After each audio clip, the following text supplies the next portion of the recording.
fat shame. Pep, so sorry for Phillips' overweight jive. You'll remember this last season when Pep Guardiola said Kalvin was struggling with being a little bit overweight after returning from his trip to New York with his partner and wasn't at the level to be in the squad for the cup final.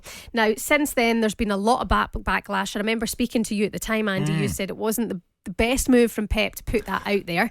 No. He's now apologised publicly. He said it yesterday. I am sorry for that. The first time in 8 years I have to give an apology. It's not often it happens, but I am sorry. Okay, let's focus on the back pages of the papers. Focus, of course, on Oliver Glasner, the new Palace manager who was in the dugout last night. We're watching actually with Steve Parish. Palace get that draw against Everton. Glass half empty is the headline on the back page of The Sun. Sad all over is the Mirror. There's a nice picture of Roy Hodgson there, of course. Stepped down. He's doing well. He's in recovery, but he has left Palace as manager. Rescue mission is the headline on the back page of the Mail. Pictures of Onana celebrating getting that leveller last night. And the back page of the Express is going for glass half full. No win, but Eagles show fight in front of new boss. So that's a summary for you. There's also a piece on the back page of the Times today. RFU looked to buy half of Wembley. Will Kelleher and Martin Which Ziegler. half are they going to buy? Yeah. What's your favourite side? This is quite an interesting story. The Rugby Football Union explored the idea of selling Twickenham and buying 50% of Wembley Stadium as an alternative to a 663 million redevelopment of the home of English rugby. A leaked master plan has revealed. Firstly, that's eye-watering sums there. That's 660. They've I mean, no money. It's a fantastic stadium. I was Why going to say, do they want to redevelop it? Is Twickers in that sort of much of in dire need of that sort of money spent on it? I haven't been in there for years actually, Jeff, to watch any rugby, but I didn't know it was in by the sounds of it, 663 million quid. That's not a revamp, is it? That's like ridiculous amount of money to chuck It's at not it. exactly crumbling, is it? No, don't Do you look not it. think though, every time another tournament comes around, Twickenham gets heat for the match day experience, and the more time goes on, it's the more as if rugby needs something, English rugby needs something. There needs to be this overhaul of this shake up. But 663 million when they're struggling for cash is, and also just on the subject of that, the idea of English rugby and English football at Wembley, does that appeal to you? No, but I tell you what, it will appeal. If you live in that area, just on the A316 like I did, you'll be ecstatic, because when there's an international match, the roads are all blocked off. And I'll tell you, it's true. I used to live in a little townhouse, and it had a postage stamp square of grass in front of it. It was in a cul-de-sac. And one day, international game, came out 11 o'clock in the morning, and somebody had parked their picnic table and chairs on my front lawn. They were on their way to the rugby. I couldn't find anywhere else to have their pre-match picnic, so they were doing it on my grass.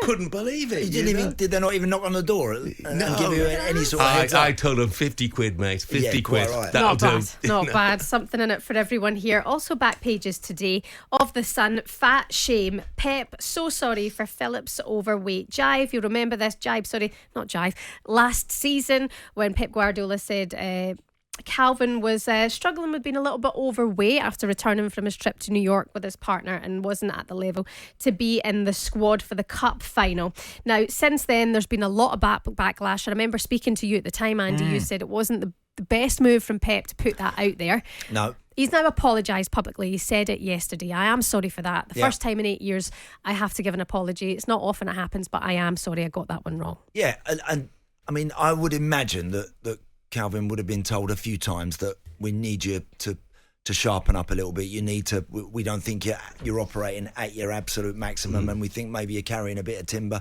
We'll put you on this program, put you on that. I mean, they control so much with diets and everything nowadays, the clubs anyway, Shebahn.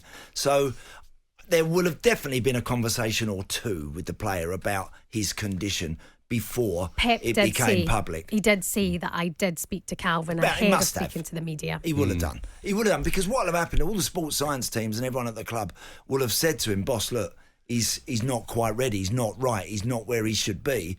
And that has manifested then into what became. I didn't like the way you were looking at me when you were mentioning fat shaming. Don't you dare put that on me. You're wonderful. Remember in the end when Pep came out afterwards, once he had apologised the first time, he was like, he's got a very sexy body. Do you remember that? Did he say that? About Kalvin Phillips? I'd love to have heard him fat shaming Jan Mulby or Razor Ruddock. He might have got a right mouthful back in return. There was a few carrying a bit of timber over the years, Jeff, as well. That every club had a player that was always prone to, where you look at him and think, oh, he's put a bit of timber on. Pete from Notts says Argus by Whisper and Ash, the most iconic album cover of all time. Argus. Oh. Argus. Most iconic album cover of all time, and we're off and running now because Tony in Stoke says Wishing Well by Paul Rodgers. Great song, that is. Top rock tune, and I cannot argue with you at all. You remember Free, don't you? Yeah. Come on, Shebahn. I know you do. What Shebahn? Free as in? Everybody's free. No, not that one, Shebahn. Might have been about 30 years before that. Okay, then no, you've lost me. Yeah, Paul Rodgers, one of the great rock voices as well. talkSPORT Breakfast, waking you up Monday to Friday morning from 6 a.m. on AM, on DAB, via the talkSPORT app and on your smart speaker. talkSPORT.